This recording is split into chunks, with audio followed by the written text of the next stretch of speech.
This week on Oregon News, an update on the 13th Avenue construction and record-breaking gas prices in Eugene. Plus, a look into the return of the Saturday market and opening weekend for the Eugene Emeralds. All this and more right here on Oregon News. Good morning and welcome to Oregon News. I'm Devlin Christensen. And I'm Saul Galvan. Demolition of the old Peace Health building between Alder and Hilliard Street has greatly affected local businesses surrounding the area.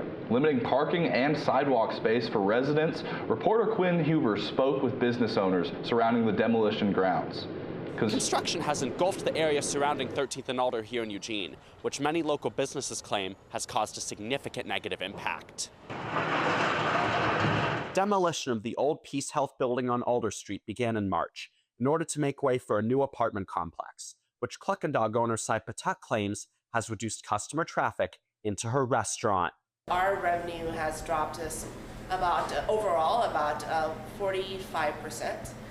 Some days, if you go on a day-to-day basis, some days it's dropped as low as 75%. Sai's New York pizza owner Josh Zweifler also raised concerns about the project's pedestrian safety impact. The fencing along the sidewalk is not conducive, especially to wheelchairs or people passing each other. The city has declined to comment on the matter. Reporting in Eugene, I'm Quinn Huber, Oregon News. A campus renovation at the University of Oregon is now raising serious concerns. Gabriella Vigil breaks down what happened. Behind me here is University Hall and Villiard Hall, where a renovation project is now under scrutiny. DEQ says mistakes here caused hazardous waste violations, resulting in over $20,000 in fines. The Oregon Department of Environmental Quality fined the University of Oregon $21,900 for mishandling lead-containing hazardous waste. The violations stem from a renovation project involving two of the university's oldest buildings. Dylan Darling, public affairs specialist at Oregon DEQ, explains the nature of the violations and the hazards involved. So this project was generating lead-containing D008 hazardous waste. But what that code D008 means, it's a code that the U.S. Environmental Protection Agency assigns for waste when testing shows that they exceed the threshold for lead. And so that waste contained an amount of lead that can be dangerous to humans and also to the environment. The university was also cited for not properly training staff on hazardous waste procedures, but no fine was issued. Darling says DEQ became aware of the issue after a confidential complaint. The agency also fined a Portland-based subcontractor Technical Waterproofing $21,300 for its role in the violations. Both the university and the subcontractor have appealed their penalties. The hearing began Thursday, April 2nd. Angela Seidel, director of issues management at the university, declined an interview. But in a statement, she said, "We won't know which of the indicated violations are final until the hearing process reaches its conclusion." Technical Waterproofing declined to comment. With Oregon News, I'm Gabriella Vigil. The Associated Students of the University of Oregon are pushing to bring back the Oregon Student Association. Before dissolved in 2024, this nonprofit group spent nearly 50 years advocating for students across the state by helping expand financial aid, register voters, and pass tuition equity legislation. UO leaders are collaborating with other universities and lawmakers to rebuild this organization and restore a unified student voice in Oregon politics. Oregon News spoke to ASUO Director of Advocacy Amaya Peralta on bringing the association back. Having a voice in the legislature in the community does directly impact the student experience. It directly impacts our tuition, directly impacts like the view of students by elected officials. It impacts how the admin responds to students. I think it really just is like a collective and very powerful voice for students.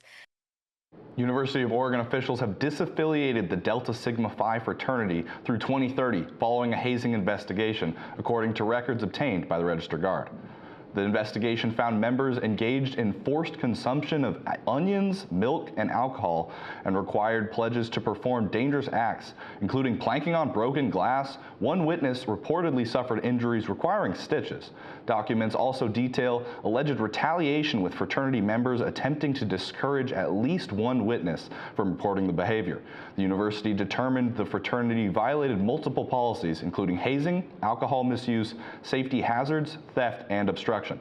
Delta Sigma Phi was placed on interim suspension in November 2025 and officially disaffiliated in February. The fraternity has appealed the decision, and university officials say students involved could still face disciplinary action. A fire broke out at Gotcha Burger Thursday evening after a new open flame grilling technique resulted in flames inside the food cart. Employees attempted to put out the fire with water-soaked towels. However, the grease fueled the fire instead. Firefighters quickly arrived at the scene and used a saw to cut away parts of the food cart to extinguish the fire. All staff safely evacuated before crews arrived. The West 7th location is now closed due to damage, but the Gotcha Burger food truck will remain open while the restaurant rebuilds. Gas prices are on the move again, but not in the direction most drivers are hoping for. More details coming up after our break.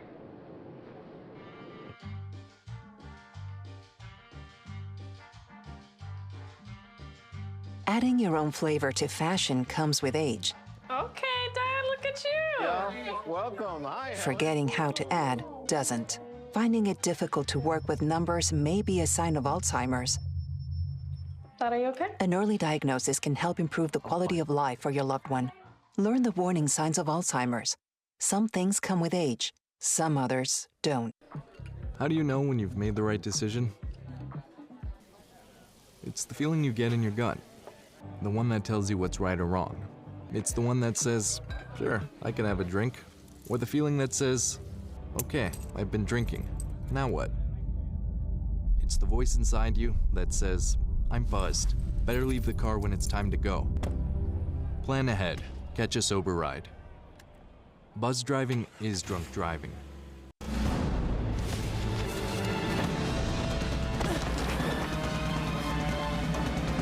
Even the mighty might not see it coming. It's prediabetes, and it captures 1 in 3 adults. But you can escape. Take the 1-minute prediabetes risk test to know where you stand and prevent or delay type 2 diabetes.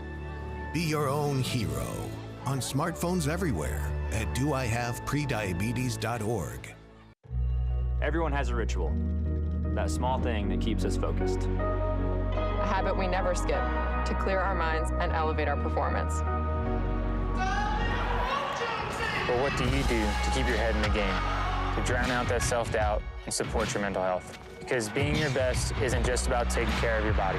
It's about taking care of your mind and your mental health. Discover the resources that you need to keep your mind focused and your mental health a priority. Gas prices in Eugene have jumped again. The price of regular grade gas is up 10 cents in just the past week with no signs of slowing down. AAA reports the national average gas prices climbed to $4.80, the highest since 2022. In Lane County, it's even higher, averaging $4.93. Just 1 year ago, drivers were only paying $3.93, a full dollar less. Rising global tensions are driving the increase, including the war in Iran, and with no indication of a ceasefire, it is unclear if and when we will see prices drop back down. Lane County is adding to its list of fast food chains, with Raising Cane's Chicken Fingers making its way to Springfield. The new location is set to occupy the space that was previously home to Big 5 Sporting Goods at Gateway Mall. Upon completion, the new Raising Cane's will become just the second location of the popular fast food chain in Oregon. The construction comes roughly a year after the Chick-fil-A that was built off the Beltline in Springfield, adding yet another fast food chicken spot to the area. Honestly, I think it's pretty cool, although I do think Cane's is kind of overrated. They have good sauce, but like chicken, it's nothing crazy. But, you know, I'm excited for a new place to eat for sure. City planners also announced that a Discount Tire will soon join the area, though a construction timeline has not been confirmed. An opening date for the Raising Cane's has also not yet been announced. Eugene's Saturday Market is back for its 57th season. The beloved market returned this weekend for the spring, bringing locals together in the heart of downtown. Since 1970, the Saturday Market has been a cornerstone of Eugene's cultural and artistic scene, a place where handmade goods, live music, and global flavors come together. From local crafted art to bites from international food court, the market celebrates creativity, small businesses, and community connection. More than just a place to shop, the Eugene Saturday Market fosters appreciation for local artists, supporters emerging from businesses, and is a fun way for the community to come together. David Winship has been selling bird feeders that him and his wife make at Saturday Market for over a decade. You know, we are so fortunate. This is the oldest handcrafted market in the country. This is our 57th year. The only rule is the maker has to be the seller, and that's key. I mean, as long as it's handcrafted, You know, we're not competing with stuff made and imported and sold cheap. Okay. So yeah, it's very important. We're extremely lucky. You can catch Saturday Market on 8th Avenue every Saturday from 10 a.m. to 4 p.m. Allergy season is approaching, and as annoying as those sniffles and sneezes might be, Gabriella Vigil shows how to prepare for springtime. Ah, spring. The flowers are blooming and so are my allergies. With allergy season right around the corner, I'm stocked up with my antihistamines. Let's see how locals should prepare for this allergy season. The Valley's pollen problem isn't random. Karen Iwanaga, a PhD student studying ecology and allergy research, helps explain why. There's an array of grass species that we deal with a lot. In the neighboring county, Lynn County is like the grass seed capital of the world, where they cultivate a lot of grass species. And so since we're in the valley, there's like a huge accumulation of the grass pollen. On April 2nd, tree pollen was in the moderate range at 37, and grass and wheat pollen were absent.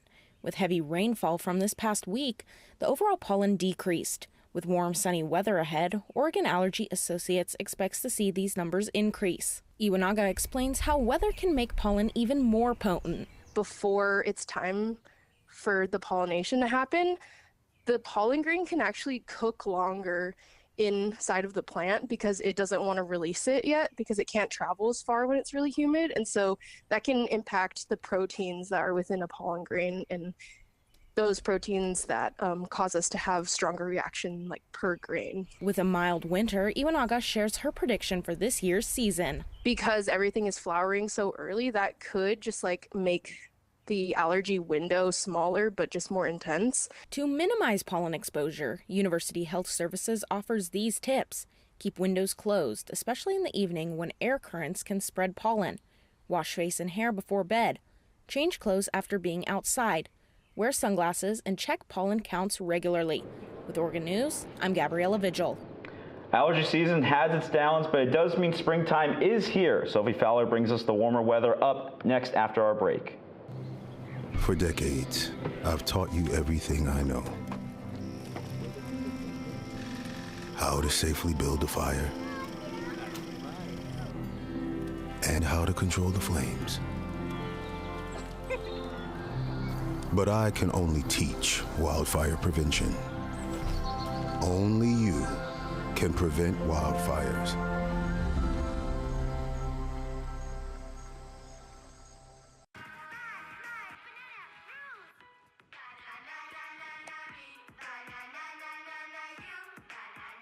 Losing the fear of looking foolish comes with age. Who did you steal him from? Losing your way in your own home doesn't. Confusion with time and place may be a sign of Alzheimer's. Mom, are you okay?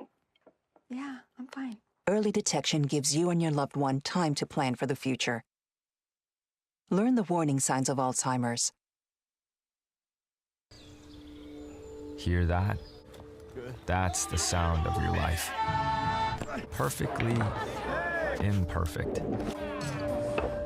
But every time you drive after drinking, the music gets drowned out. Your life sounds pretty great. Don't let a buzz ruin it. Buzzed driving is drunk driving. Don't drive buzzed.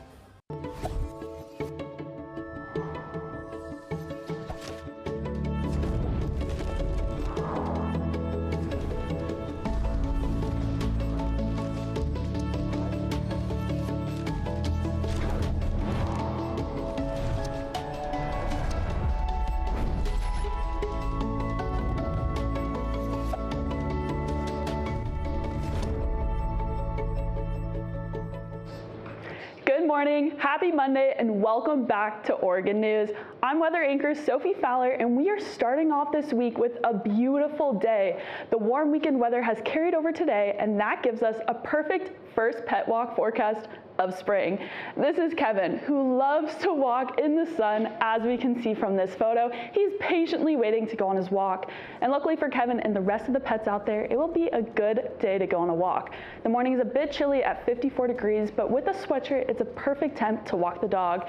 With a high of 76 degrees, this afternoon is a perfect park day with warmer temperatures.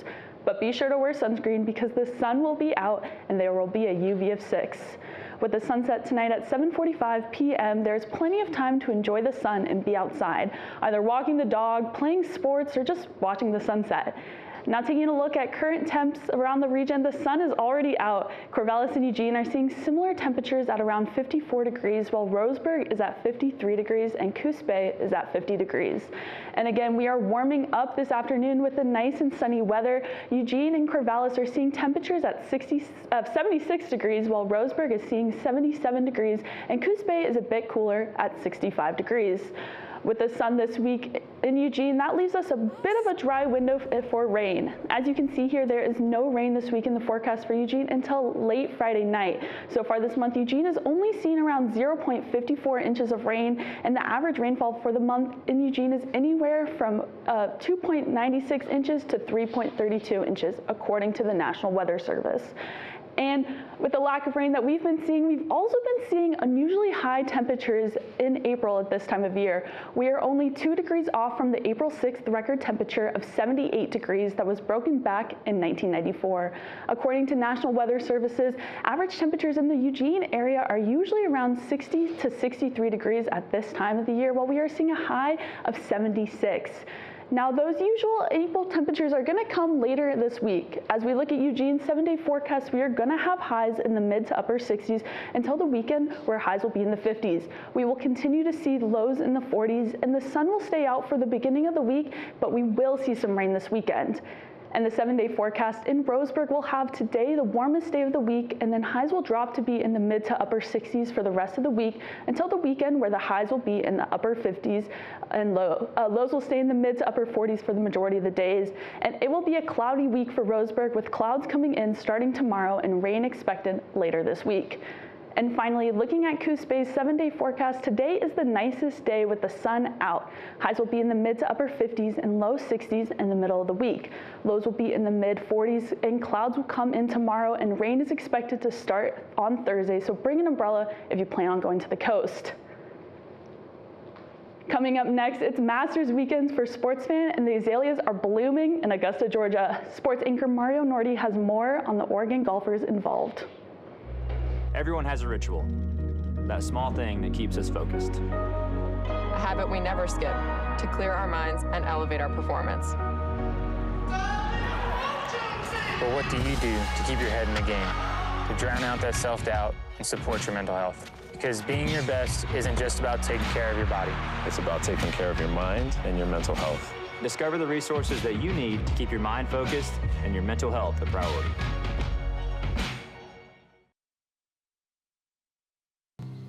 For decades, I've taught you everything I know.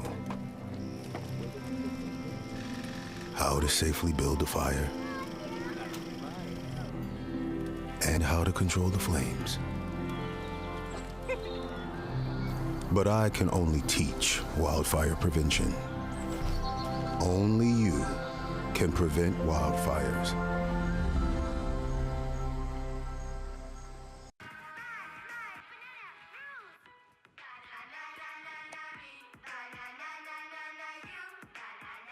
Losing the fear of looking foolish comes with age. Who did you steal them from? Losing your way in your own home doesn't. Confusion with time and place may be a sign of Alzheimer's. Mom, are you okay? Yeah, I'm fine. Early detection gives you and your loved one time to plan for the future. Learn the warning signs of Alzheimer's.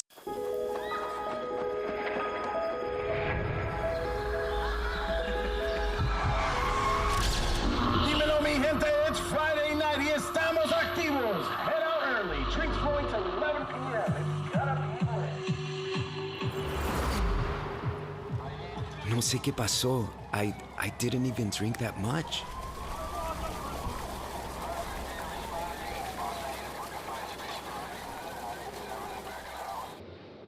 For all who celebrate, it's finally Masters Week. Good morning, I'm Mario Nordi. And 4 Ducks, including the current top women's world amateur Kiara Romero, had the opportunity to compete at Augusta National Golf Club before the major tournament begins this Thursday.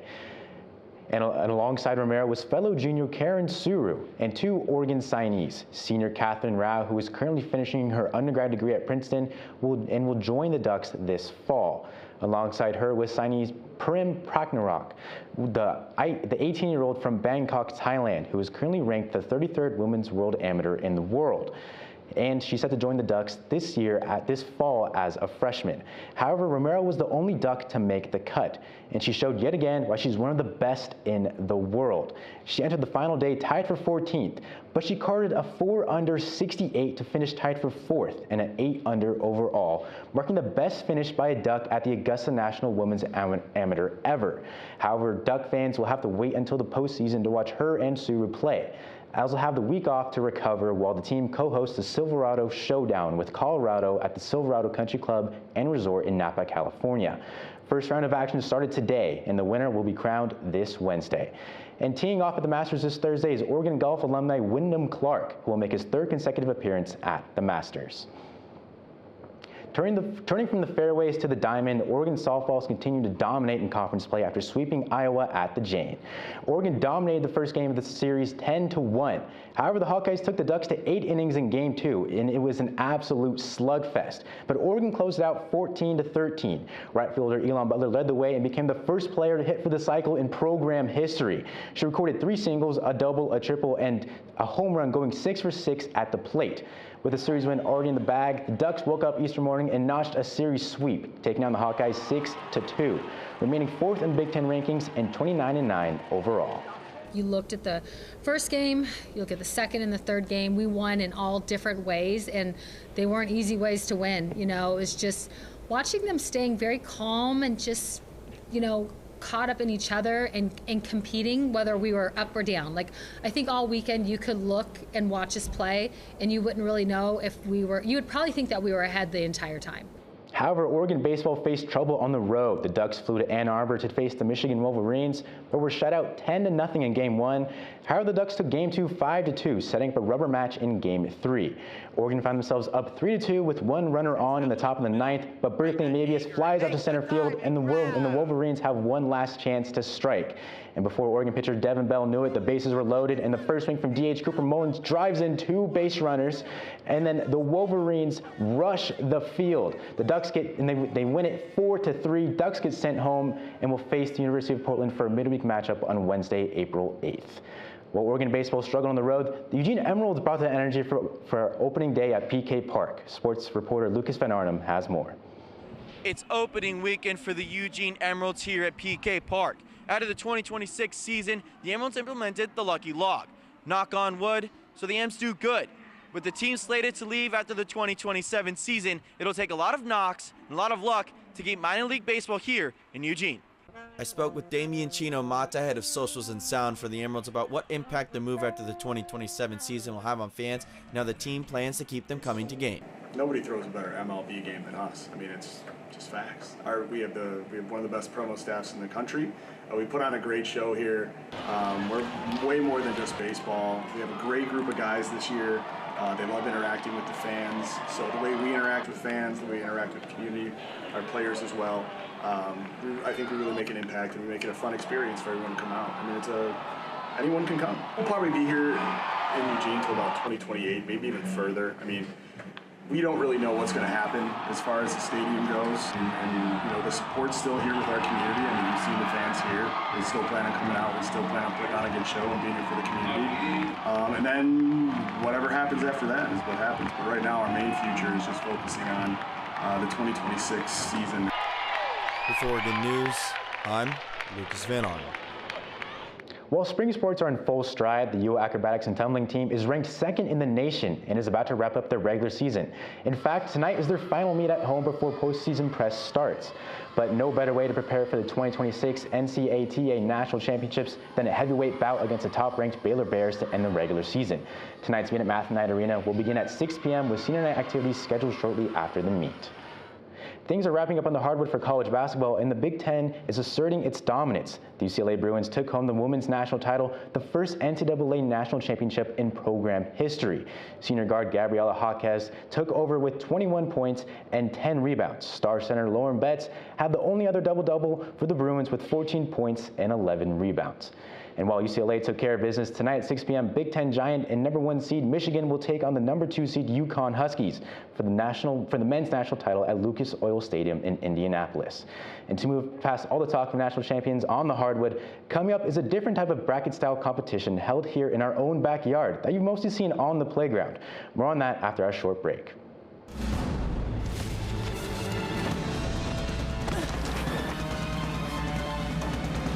Even the mighty might not see it coming.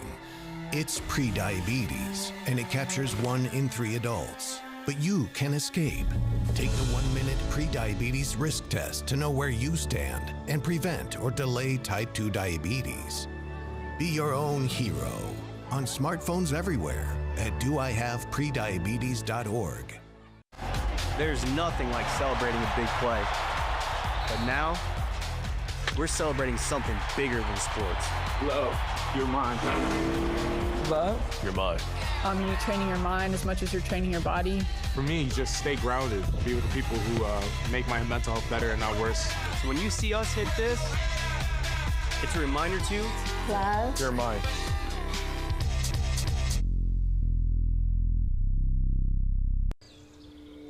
Hear that? That's the sound of your life. Perfectly imperfect. But every time you drive after drinking, the music gets drowned out. Your life sounds pretty great. Don't let a buzz ruin it. Buzzed driving is drunk driving. Don't drive buzzed.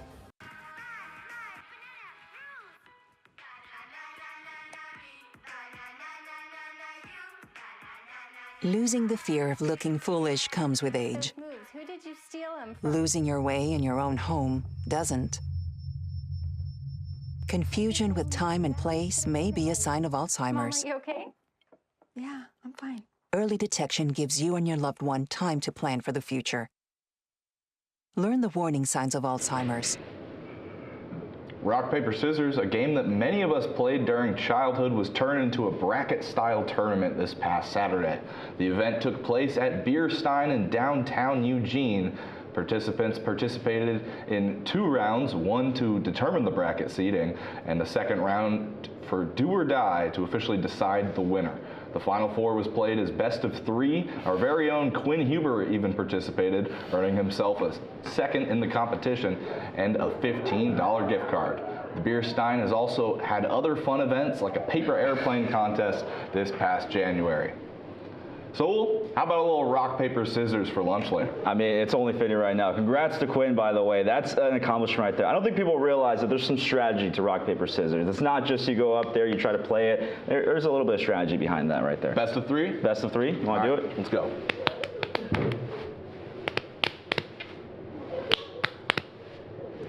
That's you. You got it later. All right, I owe Saul a little lunch later. That's all we've got for you today. Thank you for joining us, and we'll see you next week. Take care.